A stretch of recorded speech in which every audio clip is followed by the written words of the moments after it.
Speaking of dark things, Dark. anime and manga related, let's get talking about our anime today, shall we? All right. So let me just shuffle a few things around here today, and hopefully we can get. I'm going to tab back over to the thing. There it is, up behind all the things. So yeah, we are here to talk about a light, happy, cheerful anime called "Who's Left Behind," aka Kayoko's Diary. I found out this week something that makes it even better. Mm. It's an autobiography. Yep. Another one. Another one. Just kind of like, just okay. Just like Grave. Uh-huh. Uh-huh. Some slight things changed apparently, but yeah, it is. Kayoko is a real person who is still alive, by the way. Oh wow. Yeah, and does a lot of like advocacy for survival for those who survived the bombing of Tokyo and all that stuff. And yeah, like this happened to her. So let's talk a bit about that. So the movie opens with Tokyo in the 1940s. Right? It's very right. A thing. And I think very quickly you realize a couple of things about it. One is it's very understated. Mm-hmm. It's very quiet. It has this weird sort of Ghibli style, but not the Ghibli like high animation budget. Where like the actions are perfectly fine. There's just they're just not moving all the time. Right. And so it's just fine as it is, and it's really just a story of normal, average, daily life in Tokyo. And so you kind of spend the entire movie waiting for everyone to explode in bloody chunks, because what kind of movie this is. It's a World War II movie, like it's coming, kind of. So it starts. The movie starts, of course, and it says, it gives you the date. I'm like, oh, okay, this is going to be a movie about war, World War II, Tokyo, and I see this. And I'm like, okay, some things are going to happen. Yeah. And I'm like thinking to myself, going, okay, the things are going to happen later on, but we're actually getting kind of a nice, as you pointed out, a Ghibli-esque kind of just, move in. Here we go. There's the happy thing that's happening with the kids and people are doing, and they're living their lives, and it's kind of meandering at first, right? Absolutely, yeah. It's just kind of going through, and you're just like going, oh, and like you're like literally with bated breath, you're just like, oh, when's the bad thing going to happen? But it doesn't. Yeah. And it just kind of goes in that vein, and what it does wonderfully is that it immerses you into the life of this little ward in Tokyo, and you get the idea of the community and the how everyone's, I wouldn't say happy, but communal living where everyone is just kind of, doing the thing. Yeah. And then there was a moment when when they're doing the little game of the monk singing the monk song. Mm-hmm. By By the way, folks, get used to nursery rhymes that teach you things in this movie. Yep. It's just like you'll come to realize that, oh yeah, that's how they learn things. So as they did the monk thing, and they're going in, the poking the kid in the head, and then I was just like, it all hit me. At one time, I was just like, I've seen this before. I've seen the movie. I did not know that. I thought I had not seen this, and then all the memories came rushing in. It was that scene, right? That scene when actually it was like the mother comes in and does the thing, and I'm like, oh, it's this movie, and I'm just like, yeah, I'm like, oh god, and I was like hoping I was wrong, and but then it was the scene where she has the dream, with the little ghosts and stuff, and I remember going, yes, this is how I remember the movie, because when I watched it, it was on some channel somewhere, and I was like, oh, anime. And I'm thinking, wow, mecha, whatever. And I'm watching this thing, and I'm like, and by the end of it, I'm just like, not quite like Grave of the Firefly, so like, but it was definitely like Danny Boy, the pipes are calling, kind of sad, And, but yeah, so at the very beginning, I was just like, oh God, it's this movie. Yep. But it's, it just does a wonderful job of just taking you through the thing, and it shows you the family. Does a wonderful job of introducing the family. Yeah. Although for the life of me, at first I couldn't remember, and I couldn't figure out what the father was doing. Right. And he's like, he's like doing the thing, and I'm like, oh yeah, that would have been a thing during that time. Yeah, making fishing poles. Yeah. Yeah. Yeah, it is very much. It's kind of like the scenes in Grave of the Fireflies where they're hanging out at their aunt's house, right? For the whole movie. And I don't, I'm not complaining. It is very much, like you say, just kind of domestic, urban Tokyo life for much of it. And I would say that's one of the film's sort of defining attributes, is that it kind of, to your point, kind of meanders through their lives. I got used to it, but I'm so used to that Ghibli just kind of drive through the story, and the shonen drive through the story. Okay, we got to go from this to this to this, and plot point to plot point. But this is much more just of it feels like a diary, right? Just very much, just the moments in time. A bit like In This Corner of Your World, actually. Although this being about a little girl, it's more, even more kind of fragmented. And you just kind of go through their life. You have the whole subplot with her learning the koto. And this is actually, I think, a really good example of the movie, because the whole point is her grandmother is like, Kayoko isn't very pretty. She needs a man eventually, so she needs to learn some kind of skill. So she takes her to learn the koto, and she's like 8, I think, at this point. Yeah, really young. Really young. And so she really young. Yeah, and she goes, and she's not very good, and the sort of kitsune-faced matron is constantly belittling her. And she doesn't want to do it. And eventually there's and this is not a huge spoiler, at one point, like, she wants to talk to her mom about it and have her mom, like, intercede on her behalf, but then her brother gets sick, and so she kind of can't do that. And then eventually they just kind of decide that she's not, the mom says, you don't have to do it anymore, it's fine. And that's it. Like, that's the entire plot. Yeah, the plot of that. But the whole point, though, is that she's a crybaby. And that she tends to, just cry about things. And you see her kind of on the verge of tears in the entire thing. But by the end of it, she's, like, figuring out how to kind of process those emotions. So it is an important step in her journey kind of growing up. But it feels like this odd sidetrack in the movie until you realize, oh, no, it's about her sort of emotional journey. Right. It was when she goes to the teacher for the first time, and again the kitsune face with a tanuki outside. Yeah, I was just like, is that a nod or what?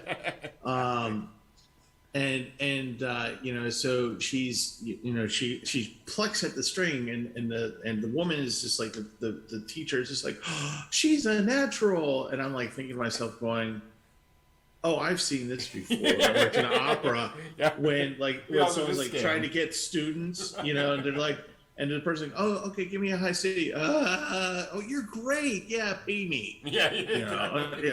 Right.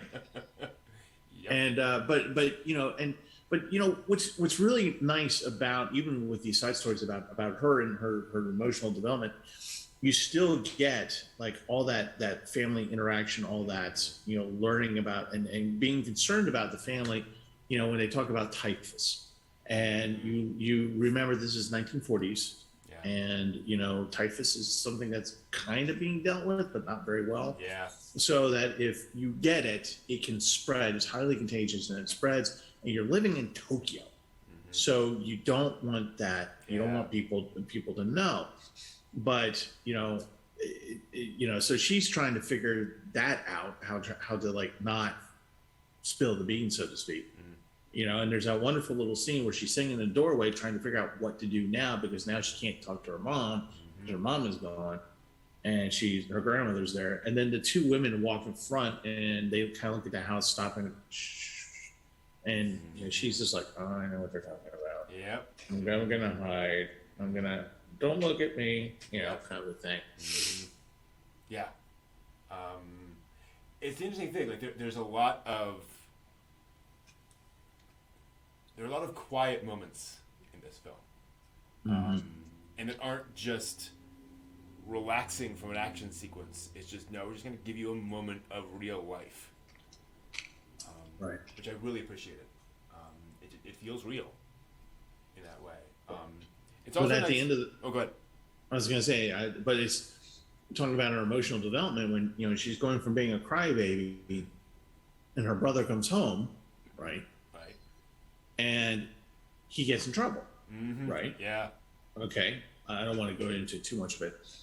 And the father's being harsh on her, and he's taking it badly.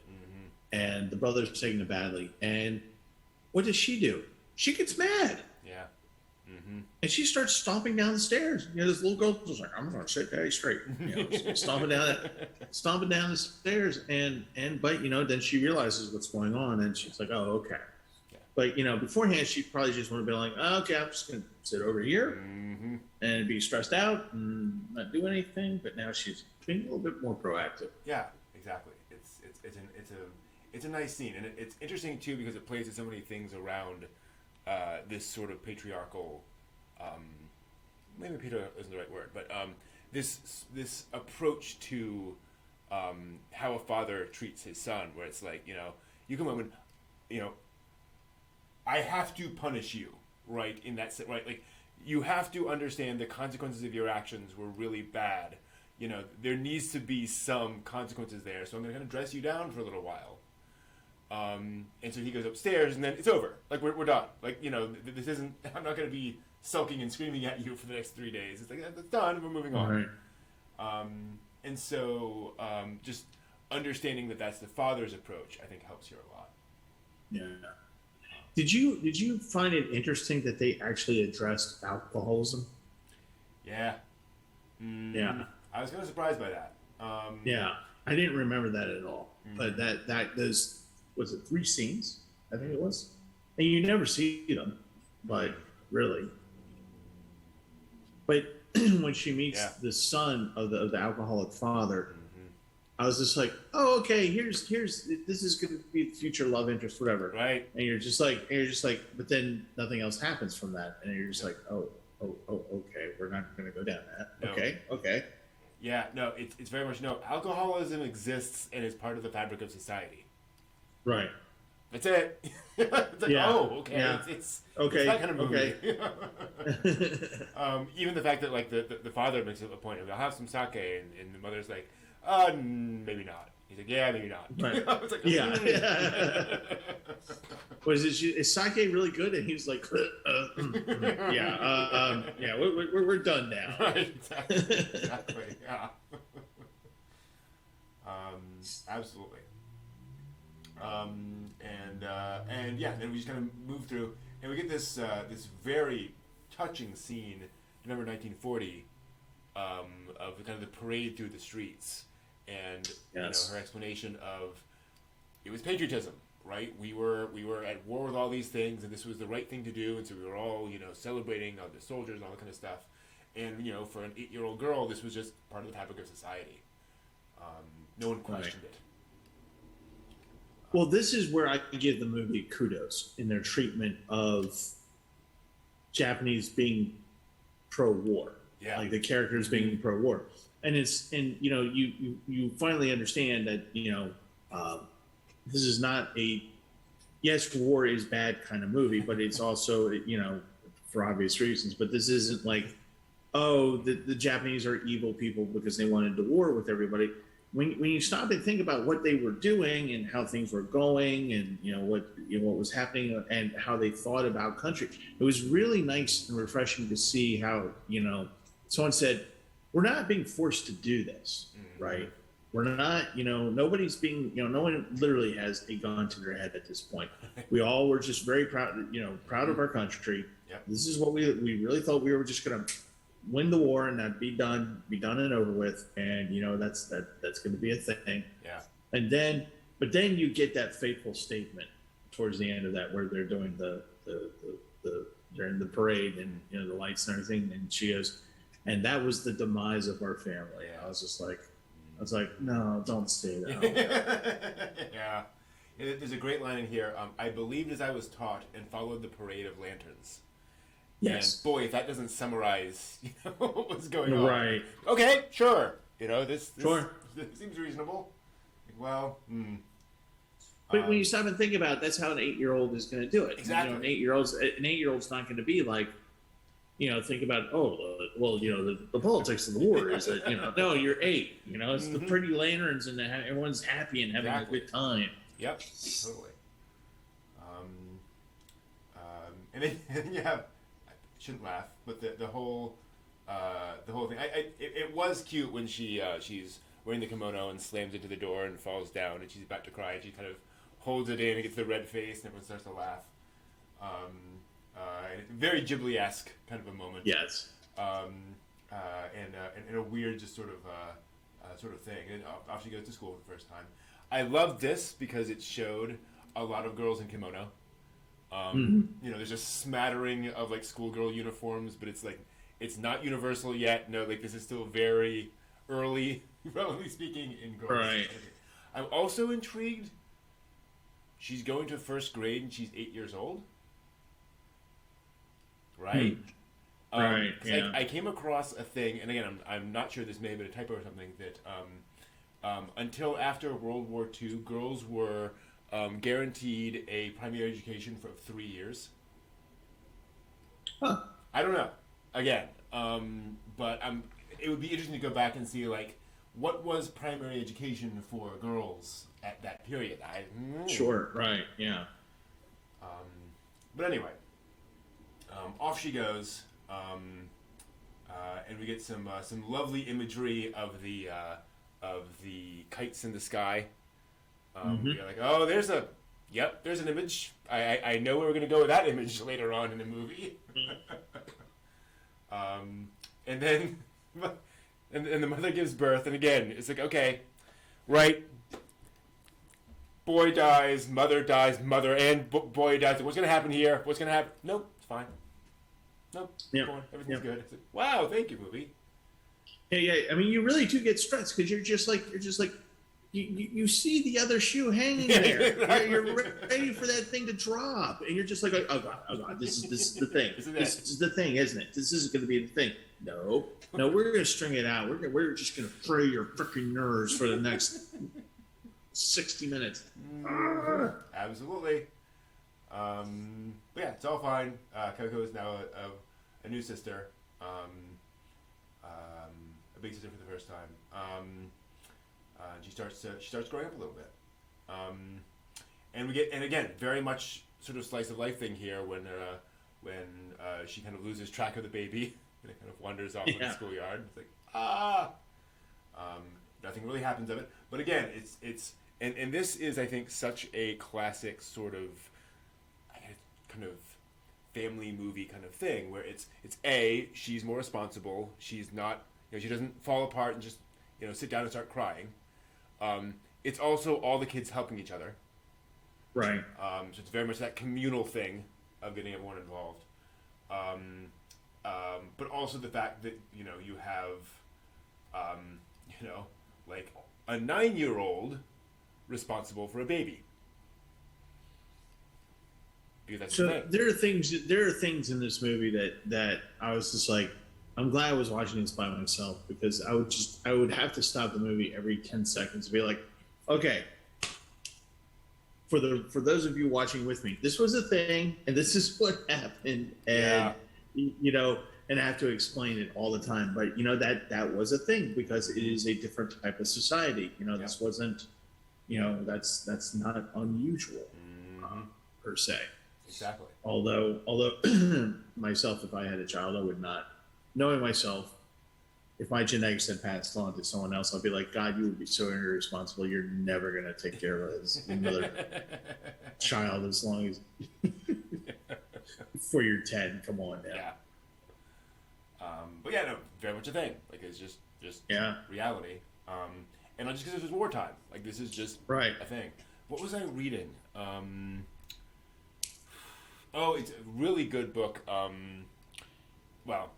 Side note, but it's set in Africa, and the idea, and he says, in Africa, it is very normal that there is a clear priority of responsibility by height in a village. That if you are if you are 9 years old, you're responsible for the 8-year-old in your family. Who's responsible for the 6-year-old in your family? Right? It's just this very much straight thing where no, you are going to make sure that your younger sibling is okay. And very much the thing here where this is you now.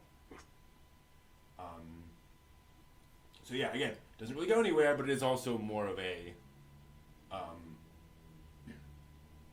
an important moment in the character's life as it's going along. Let's see here, and then we jump to December 8th, 1941. We're like, oh, good, things are about to go well.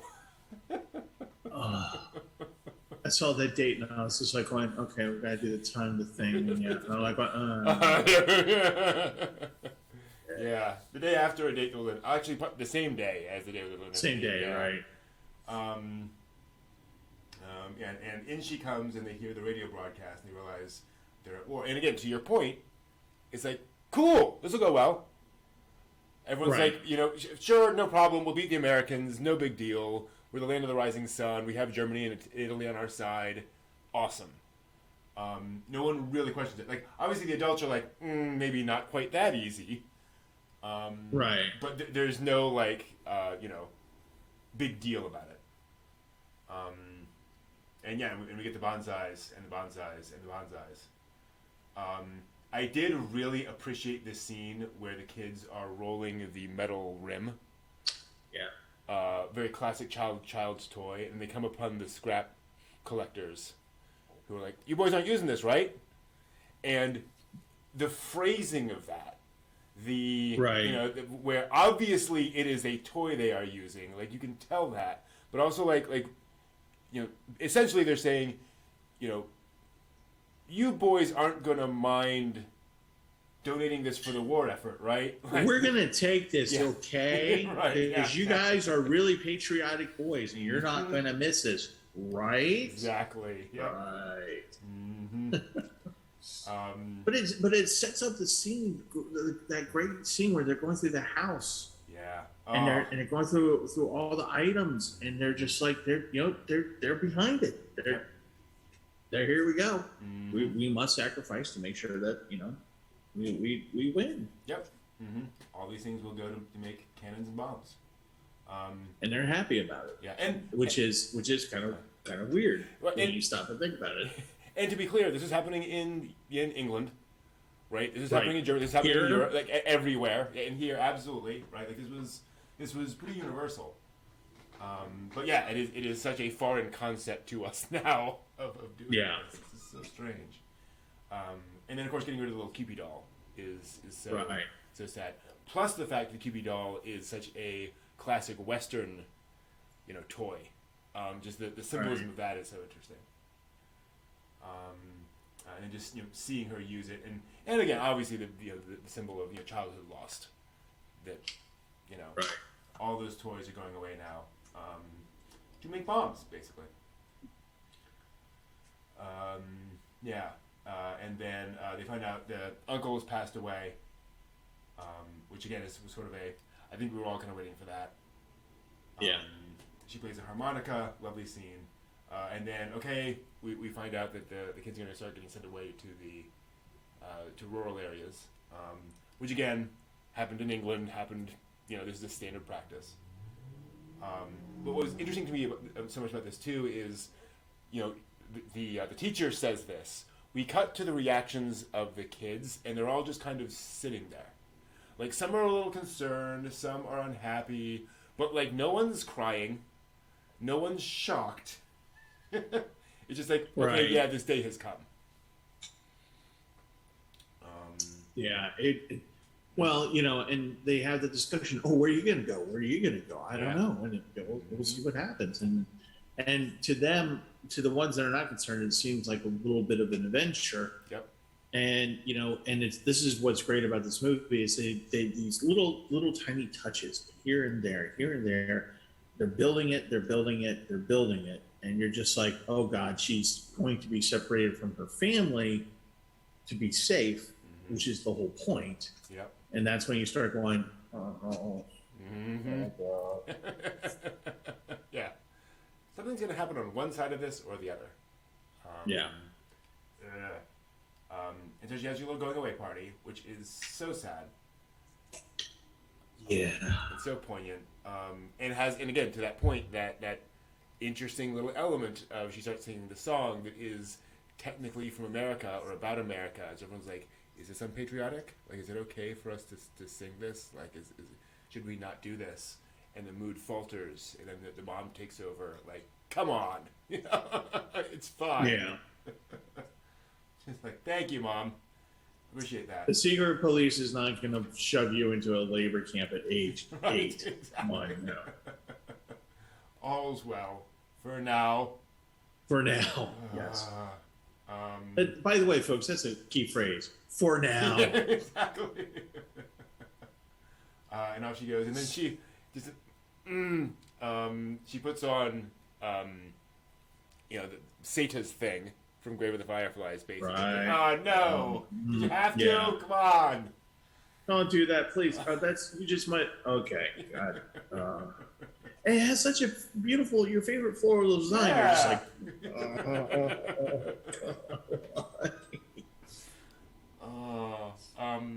For those who weren't here for it, I a while back I watched the live action Grave of the Fireflies adaptation.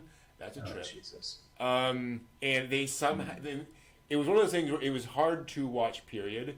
But how they somehow managed to replicate like the clothes and the outfits, and like the same print on everyone. It was just, oh my gosh, like just going back to that imagery and seeing it again was too much.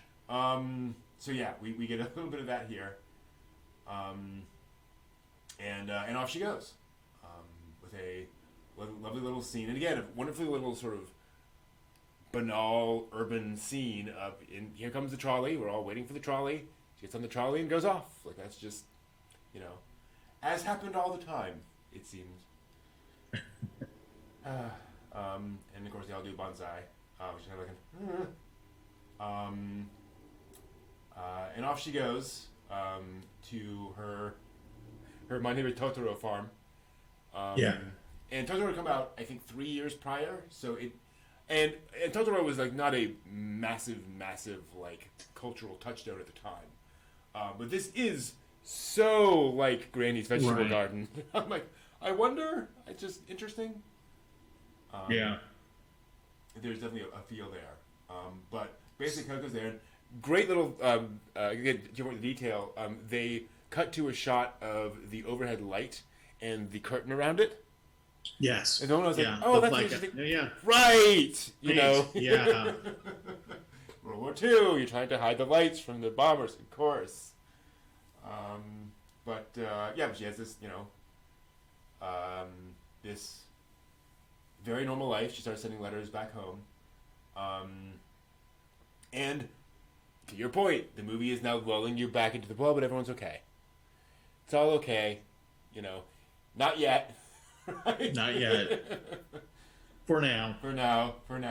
And they're just doing that thing. You have that rather tragic moment of all the little kids with the baskets on their back, bringing the vegetables in and realize, okay, like, not a lot of people left, clearly, to do farm work. That's a little worrying.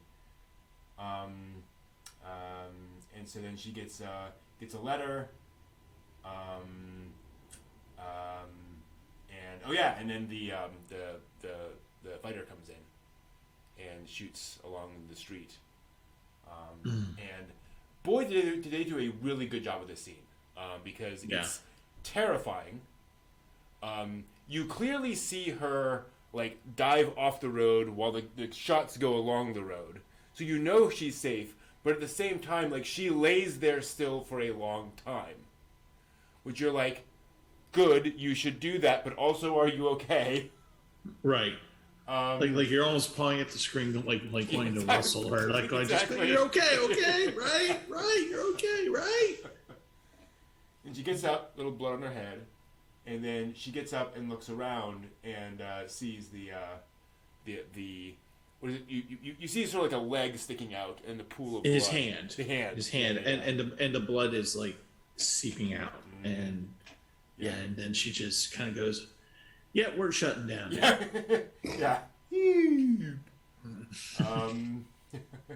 Yeah. This brain has performed an illegal operation and will be shut down. Is basically what happens there. And so she remembers herself as a little girl, being comforted by her mom. Very familial scene there, very nice scene. And she wakes up with having had a dream, kind of nightmare, about losing her family. Yeah. Huh. Interesting, isn't it? Yeah, we'll call it that. Yeah. Yeah. And then, and again, She wakes up. Yep. And here's, 1945, March 9th, in the middle of the night, is the title card. And you're like, oh, why are we so specific here? What exactly is going on? And there's another raid. They're going over, and the planes are flying towards Tokyo. And this is a couple of months before Doolittle's raid, I think. Is that right? Yeah. I remember looking it up. So this is, what was that? March 9th. Well, Doolittle was, I think, April, June, something like that. So. It was before Doolittle's raid, either way. So, in other words, this was not the big firebombing of Tokyo. Right. Which is a prelude to all of that. Jeez. And they can see. Well, and before the raid happens, she's excited because her dad's supposed to pick her up, and you see the calendar, and they're both just like the aunt and she are dressed up, and they're like, oh yeah, you're supposed to go, okay, we better get going now, and I'm like going, wow, they're so calm about it, and so it's like, and then you can stop and realize, oh, this is just a matter of fact of life at this point, where periodically this is something going to happen. So you feel like they feel like they have like a moment's worth of chit chat before they go, okay, we need to go up the mountain so we don't get bombed. And I'm like thinking to myself, going, if I was the aunt, I'd be like, no, come on. I got the aunt to grab you over my shoulder and we're gonna run. Well, I think it was in this corner of the world where they said the hardest thing was when it became routine. Yeah. Because it was just mundane. It was just a thing you went and you did, and the urgency did kind of wane over time. Even though you did know, like, you'd hear the planes, you knew what it was, but it was just, it's Tuesday, time to go to, right? It's just, right. That is weird.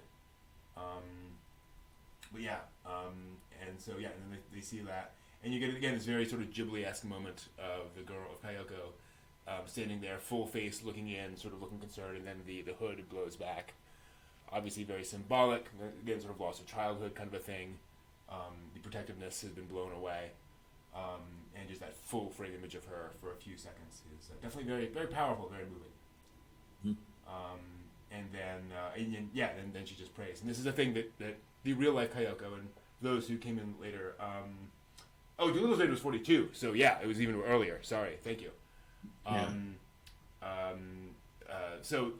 is a real person. If you came in late, Kayoko was a real.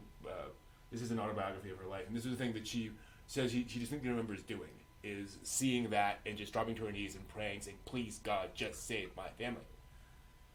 Oof. And she's trying to write the letter back home.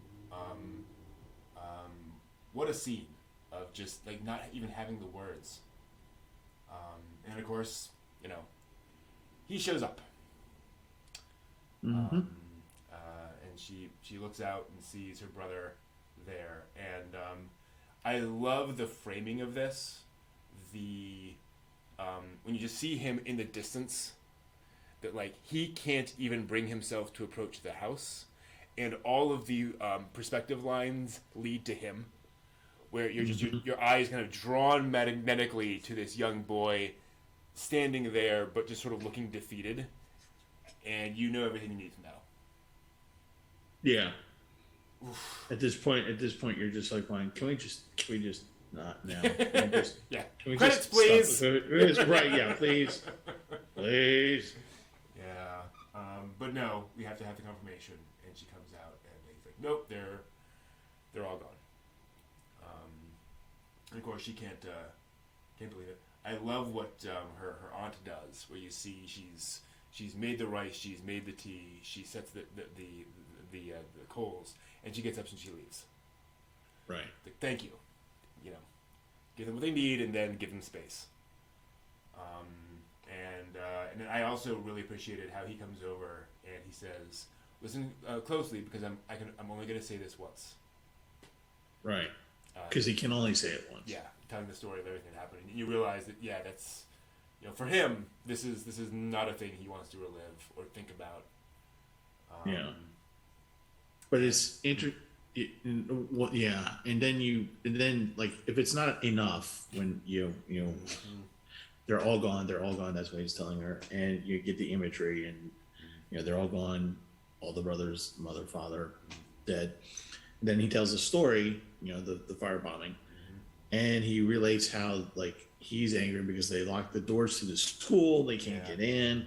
They're trying to find a shelter from the heat and the fire, and they're dying. Mm-hmm. Yeah. And the father sees like, Kitsuburo sees that hey, there's a window open. There's a window open. And the father sees it and he goes, Kitsuburo, go into that window. And the reason why he does that, remember, the father thinks of him as, jokingly hopeless because the kid just does nothing but fight around and horse around. But remember, there's that scene where she kind of like covers his escape when he like goes out the window. Oh, dude! And he runs, wow. right? And the father's like, huh? So at this point, the father is just like, he's remembering that, and he's just like, I can save one person. Kitsuburo, go, because he knows he can do it. Brilliant. I never connected that. You're absolutely right. Yeah. Wow. Yeah. No, that's absolutely it. He has the dexterity. He has the physical ability to do that thing. You're right. Yeah. Wow. And then he goes. Yeah. Yeah. Because you see them like they're all coughing. They're all having trouble just where they are. So they probably couldn't even make it into the window. Wow. Right. Oh, that's a good one. So, because why, you learn that they're all dead, but why not twist the knife in a little bit more, Yeah. Quarter twist. Here you go. And then I shouldn't laugh, but then you come back to the present and he says basically, I want to die. He's like, thank you for giving us an 11-year-old who says he wants to die. That's a wonderful movie. And of course she grabs onto him. And so off he goes to Tokyo. And then, twisting the knife, Kyoko can't stay with the aunt, so she's sent off to another thing. And then while she's doing this, we get the surrender. And I think that's the actual surrender. I think it's a recording of the actual Emperor's voice doing the surrender, which is really cool. I've heard it once. The audio quality is terrible in the original recording, so it's probably what it sounded like. But yeah, she's been sent off to this very remote place, apparently. The tin shack. Yeah. Appears to be out in the middle of nowhere. And then of course she goes outside and realizes everything's been destroyed. Demolished. Yeah. And she's actually in a city, just the edge of a city that's been wiped out. And what a picture of post-war Japan this is. Mm-hmm. Everyone has to get on with things. Everyone has to, cook the rice. But there's nothing. There's just nothing. What do you even do at this point? It's very powerful. And she makes the little friend, with her the little girl there. And then we accelerate into the big climax where she goes back to Tokyo. She tries to find her house. She sees people who look like her family but aren't. Which again, very yeah. Tease us, why don't you? I know. And which again, very very relatable, very understandable. I think we've all been that lost kid at the zoo who oh mommy, oh no wait, that's not mommy. And I love this expression that I managed to freeze frame here, where it's the second family, and she stops and she's looking down and she's very focused, and you see that determination in her face of just, no, I'm not going to be that person.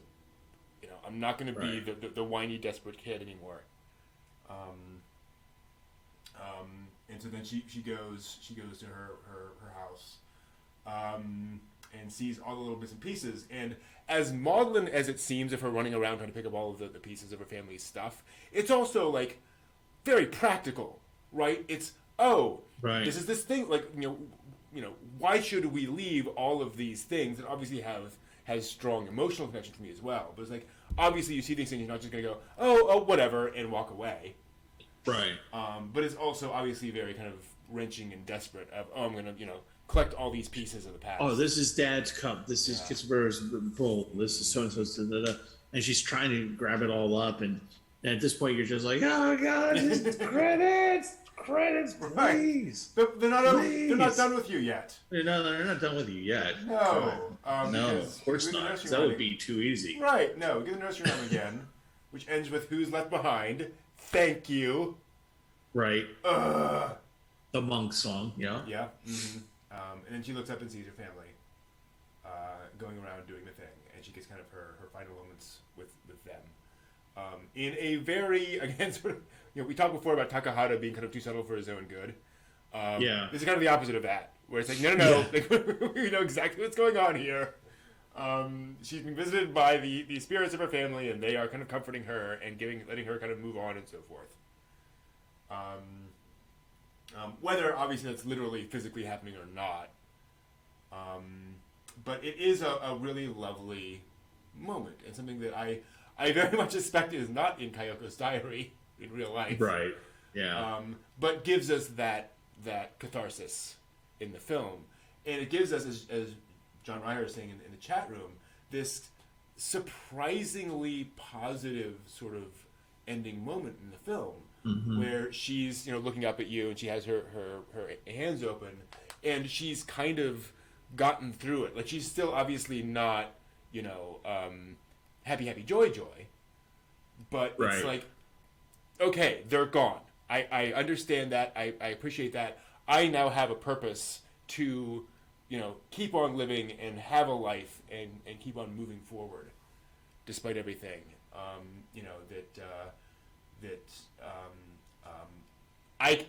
I can live now, basically. Right. Certainly not the final image I expected from this movie. I half expected the way this was going, like going, okay, she's seen her family, they're running off in the distance, something falls on her. It's just like I was totally waiting for us to fade back in on her curled up in a ditch somewhere. I was like, no.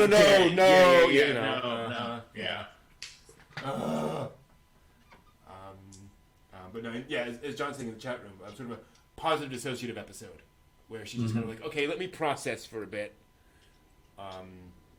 which is very reasonable for a girl of this age. So I watched this. Mm-hmm. You're gonna love this because this is just so typical of me. Mm. So I finished this at about 3 a.m. Good. Yes. The best time to watch a movie like this. And I was just like, because I really didn't remember this movie at all, and I didn't read anything about it before watching it. And then, of course, once I realized what I was watching, I was just like, the Maddox, this is Metal Panic, this is not. It's just like, I'm like, by 3 a.m., I'm, coming to bed, and I'm like, well, I don't want to sleep. It's like, all right. Surprised you didn't come in and just hug your wife. right. Let me hold you for the next week. Yeah. So I went to work today, and they're like, "Oh, what'd you do last night?" Well, you should have asked. And I described the movie. The guy I was working with was just like, his jaw just dropped open. They're just like, "Hey, you're gonna talk about that?" I'm like, "Oh, yeah." No. Yeah. God. It's a lot. And it's weird because it is, on the one hand, a very kind of on-the-nose film, where, again, it's not trying to hide behind lots of subtle allusions or symbolism or whatever. Yeah. What you see is what you get. But also because it is so rooted in mundane everyday life, it has a power that kind of comes through all that, where it doesn't Right. feel like an afternoon school special. Right, right. And the lesson we learned today was, Yeah, yeah. War is bad, okay? or yeah, at no point did it really, I felt, try to be clever. Yeah. Mm-hmm. You know what I mean? Yeah. And you're right. And it's just, instead of using, I mean, imagery is throughout the whole thing, but not, not metaphorical imagery. Yeah. And just, saying, here's a life. Now imagine, and because, the whole point is just like, imagine that it's your life. You're going through your day-to-day routine, and this horrible thing happens, and then more horrible things result from that horrible thing. And then your whole life is upended because you feel comfortable. One of the things about this movie is that it makes you comfortable with where they are in the beginning and about halfway through, where you come to expect. So like when the typhus plot line happens, you really do get concerned. Yeah. But that's clearly not the thing we need to be concerned about. But but it was. Like I said, I can't remember where I saw it on. Yeah, man. Many years ago. But I just it hit me like a railroad train. It was just like, oh God, it's this. And because again, when I watched it that first time, this probably would have been late '90s when I was still living out right outside of DC. Yeah, and I can't imagine the cable channel that was like, this isn't going to be a good choice. Yeah, here you go. Have fun with that. And I'm just watching this. And I'm like going, and I remember like by the end of it, I'm just like, this is grave. This is freaking grave. What the? Oh, yeah, exactly. It's kind of surprising that this isn't better known. Yeah. Like this feels like it would be, as John's saying, Grave Again, Grave of the Fireflies, Kayoko's Diary. In this corner, certainly up there as well. But it feels like, this should totally be in the conversation. Yeah, that, and that's the other thing is that there really aren't that many like awards. Like you don't have a Georgian Easkill and Herbert saying, "Oh yeah, best war film ever," or anything like that, like they did with Grave. But yeah, it really doesn't get shown that much. It doesn't get anything really. Yeah. And to be clear, like I did a little research recently, and there are a lot of World War II like anime, like OVAs and TV movies and stuff. Like we have, there are probably several dozen out there. Right. Yeah. But this is definitely one that like people are like, oh, have you seen these things? You should probably check out Kayoko's Diary. Like this is a cool thing, and it just seems like it got left in the desk somewhere. Yeah, it's kind of weird because this is a thing that I think visually, and even though it's not Ghibli, it's not Grave, where it's just like the overall imagery, it's like in your face, or anything like that. I would love to see this on the big screen. Agreed. Yeah. Somewhere else, somewhere. I'll also say, I wish this were dubbed because hear me out. Hear me out. This would be one of the better World War II anime films for, like, kids. For, like, obviously older kids. Right. If you had a 12-year-old who is like, I'm interested in World War II, like, this would absolutely be a great way of, showing that. Yeah. Actually, yeah. I mean, they don't... For the one scene that was done well, where the guy's dead, the soldier on the bike, really all you see is the hand and blood. You don't really, there was no thought of reason to show someone being blown apart. Right. Exactly. Right. There was no, they were just like, that's not what we're aiming for here. Well, and even when the family dies, like you just cut away from them coughing. Right, you never see them like even just like laying down still. Right. I was kind of wondering if like there would be a scene at the end of, oh no, we were fine. Like actually, we just ran away. Right. Because I was so happy that they didn't go in the direction of we're just going to show the charred bodies of them holding together. Yeah, it's just like too. Pompeii. I'm like going, please don't show me that. Please don't show me that. Yeah. But yeah, this is relatively child appropriate.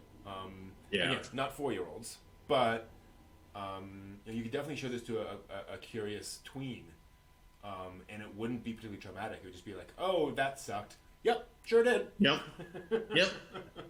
Glad you got the point. Yeah.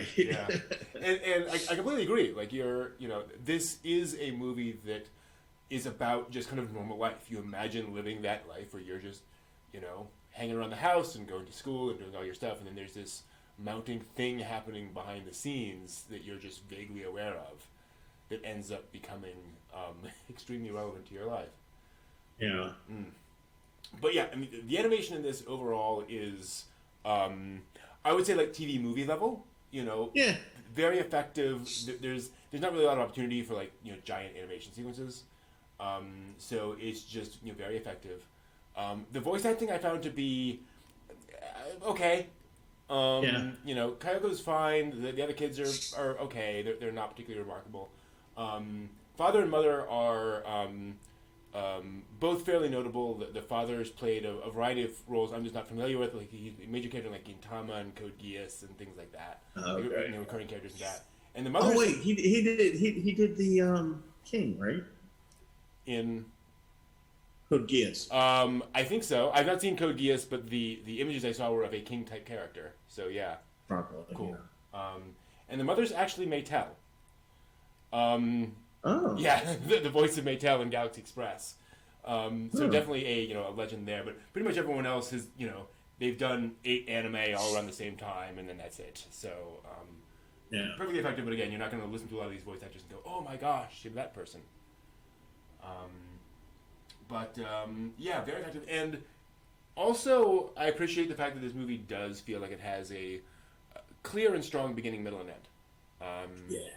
It is very satisfying all the way through. Again, it feels more like snapshots of a life, but it doesn't have that kind of frustrating thing a lot of anime does, where it's like, okay, that we're technically kind of just stopping here. Right. This very much feels like the end of this story. But then also everything you see up to this point has very much been leading up to that, I think. So that's really cool. Any other fun thoughts? Can you just, again, I know we talk about this from time to time, but can you just imagine being the storyboard artist for this? And going, okay, we're going to go to, what? Wait. I thought this was Disney. I thought we were going for Ghibli. What? Wait, no. Can't we just, okay. What'd you do today, honey? I storyboarded the death of a family. Oh, did the father or the mother die? And the brothers and the little baby brother. What are you talking about? Everyone's dead. Past the kimchi. Yeah. Everyone's dead. The director is also, this is sort of his portfolio, is making movies about like World War II, anime about World War II. So he's done a few others like this. He adapted, I think, another story by Kayoko, and then a variety of others, which all look equally heavy, shall we say. Yeah. Well, one of the things that will draw you in, this just occurred to me, and I just remember this, is that how they do the beginning credits when you come in and they have the image and then they snapshot it and then it goes into that sepia tone of photograph, and you're understanding that these are memories, and of course, like 50 years ago this happened in my life. I'm like, I was like, at one point towards the end of the movie, I'm like, well, I'm glad she said that at the beginning, so we know she's not going to be dead. Exactly. And it was literally like 50 years. Like this came out in 91, so it was literally 50 years ago. Man.